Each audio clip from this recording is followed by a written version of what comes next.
Pasok na sa second round ng 2026 Dubai Tennis Championships ang Filipina tennis star na si Alex Ayala. Ito'y matapos mag-withdraw dahil sa abdominal injury ng kanyang kalaban na si American Hailey Baptiste. Nakuha ni Ayala ang unang set sa score na 6-4 pero lamang ang kanyang kalaban na 0-1 sa second set nang tuluyang umatras ito dahil sa injury.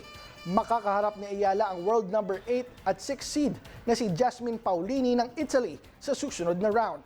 Inaasahang magaganap sa Martes ang laban ni Ayala at Paolini bagamat wala pang opisyal na schedule para dito.